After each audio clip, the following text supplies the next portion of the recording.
Hey guys, welcome back to my channel. So I will not be there Monday or Tuesday for sure. So I'm going to go over our directions for this week. Starting this week, in the beginning of class on Monday, you should have already had your outline done. If you don't have your outline done, there's a couple more things we're going to do with it today, but it's time to start getting the paper done. So regardless of what you have done, you're going to start finishing it and putting it onto your final draft. So this is what our schedule for this week looks like. Today, we're going to add or revise your preparation sentences, your transition sentences, and then if you've done all of that, you can add in some they say, I say templates to your commentary. Tomorrow, we're going to move from your outline to the final document. You're going to start putting it onto your final paper, making it better, clearer, and stronger. Wednesday is going to be finishing up our weekly goals for third quarter and then doing reading Wednesday. And then Thursday, Friday is revising paper, doing a really detailed checklist, and making sure that your MLA formatting is correct and doing your works cited. So for today, you're going to also do your weekly check-in. I didn't put it on the slides, but do your weekly check-in, please, today. So your preparation sentences, just as a reminder, they're the sentences that set up and give context to your quote. When you're putting your preparation sentence and your evidence onto your paper, it's going to be one sentence. So if you already did your preparation sentences, you can go through and make sure that they're all done correctly. If you haven't done them, now's your chance to do that. So here's some examples of what you can do. You could say if you had a book, for example, in his book blank, X maintains that, and then you put your quote. And you can see the example below. In his book, A History of the World in 6 Classes, Standage maintains that Greek and Roman knowledge, blah, blah, blah, had been safeguarded, blah, blah, blah, and then a page number. You're not going to have a page number. What you're going to have in your parentheses is the author's last name. But writing in the magazine blank, X complains that, and then you put your response.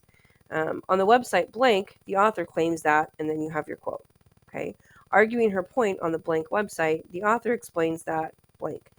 And then lastly, in the article blank, author blank describes how something else. So depending on what your source is, it's kind of going to depend on what preparation sentence you use. If you know the author's name, you need to put it. If you don't know the author's name, that's okay. You can just say the author or whatever. Your transition sentences are the ones where you're going from one piece of evidence to the next or from one paragraph to the next. So like on the end of a paragraph, it'll say conclusion/transition. So you don't want to just make the jump from one to the other. So an example here, not only is pollution of water an impact on global warming, but so is the problem of pollution in the ground. Okay. Again, if you already did that, go back and make sure that they're done really well. If you haven't done them, now's your chance to do that. So along with whatever your first piece of evidence is, and then you have your second piece of evidence idea, is also of critical importance to the solution. So here's an example. Along with women deserving the right to vote, studies show that all of society benefits from women being allowed to vote. So it's a transition from one saying they deserve it, and the second piece is saying society benefits. And then you could say, in addition, and then you just talk about the focus of your next piece of evidence. So in addition, these benefits go beyond the women themselves. And the next quote is going to be something about the benefits to other people. Then you can also, if like your next piece of evidence shows something different or kind of on the flip side, like it's the same idea, but it's maybe from a different viewpoint, you can say, conversely, when women are kept out of the process, there are consequences, and that is a problem. So those are some ideas of what you can use. Here are other transitions words that you can use. Moreover, equally important is, but it's something that just all of your transitions are going to make a clear connection from one idea to the next, either one piece of evidence to the next piece of evidence, one paragraph to the next paragraph, but something. So take some time to go through and make sure you have all of your transitions done.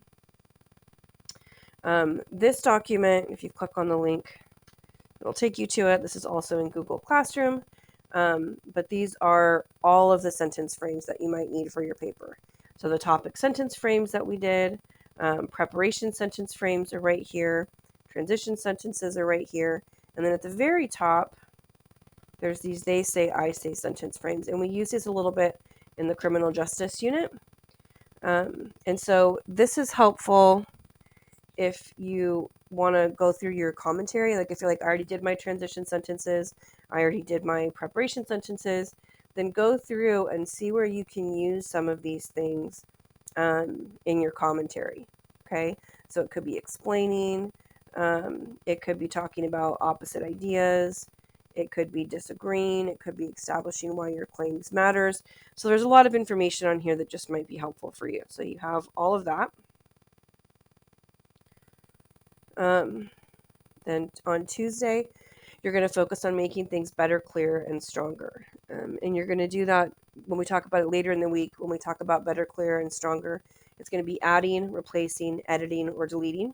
And again, we did this with, I think, either the education unit or the criminal justice unit. But you can make things better by using more specific language. You can make it clearer by being more concise with your wording, and stronger by using a thesaurus. So as you're going through copying and pasting your work onto your final draft, be looking at and thinking about how you can change it as you're going. Every time you look at your writing, think about how you can make it better, clearer, and stronger. So here's some examples from the example essay. Also a reminder, you can get the example essay. You have access to it on Google Classroom. There are also hard copies, I believe, on my desk, and you can use those. But so the very beginning of this one, where it says, one of the main reasons to allow this is that women in England have a long history of doing great things when they're allowed to be involved in the governing of the country. So the first thing is this. I'm assuming the writer, me, meant votes for women, right? But you don't want to start off your topic sentence being that vague. So make it better by being specific. You don't want to say this when you can be specific. So saying women having the right to vote, to allow women the right to vote, would be stronger. And then in addition, where it says great things, great is kind of a cheap word. Use something better. So I used a thesaurus. I looked up what I wanted to say. One of the words I thought about was stupendous, but that seemed like it didn't quite go with what I was saying. So prodigious means like a lot, but it also means like great. And so I decided to use that word. If you're using a thesaurus, don't use words you don't know. That's not a good idea. And then the blue highlighted one, this phrase is just a little bit too long. And so instead, change it from showed that she could hold on to power even better than the other men in Europe at the time. Instead, Queen Elizabeth held on to power better than the kings in Europe, proving that, and then going into the quote. There's no reason to have all the rest of it because I can say that short amount and it still says what I want it to say, right? I don't have to say that she showed she could hold on to power. I can just say that she did hold on to power. So this is just kind of a thing of how you can make it better by making it more specific, stronger by using more clear words and more definitive words that really say what you want them to, and then clear by using less words when necessary. Okay, so now this is where you're going to copy and paste from your outline onto your final document. So there's an assignment on Google Classroom that says final draft, and that's where you're going to put the final draft, obviously, of your writing.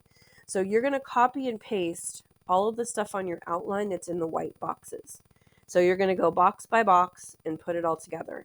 What you want to be careful of is that you keep the paragraphs together, okay? So you have to do it carefully. You have to make sure that you keep all of your information in the right order. This is where it's super, super important that you already have the quotation marks on your evidence. If you just copied and pasted it and you're like, no, I'm going to remember that it's a quote. When you're copying and pasting it, if you put that onto the final draft and it doesn't have quotation marks on it, that's plagiarism and that's bad, okay? You have to make it super clear that the evidence is not your own words. So I would go through your document, your outline right now, and make sure that you have quotation marks on all of your evidence. Doing a split screen is going to be helpful. Copy and paste it. You're going to have these paragraphs on your document. So make sure that you have them in paragraph form. You'll have your intro, okay? Then you're going to label it, and it's going to say problem. You're going to have 1 to 2 paragraphs for your problem. Then you're going to label it history. You're going to have 1 to 2 paragraphs for your history. Then you're going to put solution, and you're going to have 1 to 2 paragraphs there. Then you're going to say how people can help. That's probably only going to be 1 paragraph. And then you're going to have your conclusion, okay? So take some time to copy and paste that. Make sure that you have everything in the right order and all that stuff. Then after you've copied and pasted everything, you need to make sure it's formatted correctly. So you're going to go to edit, hit select all. While everything on your paper is selected, you're going to change the font to 12-point font. It already started off as 12-point font, but since you're copying and pasting and from websites and stuff like that, you're going to have some of it that was wrong. Then you're going to change it to 12-point font in Times New Roman with no italics and no bold anywhere. Okay. Now, if for some reason you use like a novel title or you have a newspaper title somewhere, those should be italics, but most of you are not going to have that. Your article titles, your websites, none of those things should be in italics or bold. Then you need to double check that you have a title. And then again, look at the example essay for what that should look like. Okay. So that's what you're doing on Tuesday. Wednesday, you're going to do your final goal reflection. Again, if you missed your goals, don't go back and put them on there. I can look at your document and I can see when you did it. So don't go back in week 9 and make a goal from week 3. Okay, if you forgot to do it, you forgot to do it. But you are going to make a 4 to 6 reflection on your progress from week 9, and then you're going to do the final reflection for third quarter. Okay, because last week was the last week in the quarter. Okay. After you do that, turn it in, please. And you're going to do Reading Wednesday. Put your phones away and read quietly. If you have any questions, you can send me an email or a remind.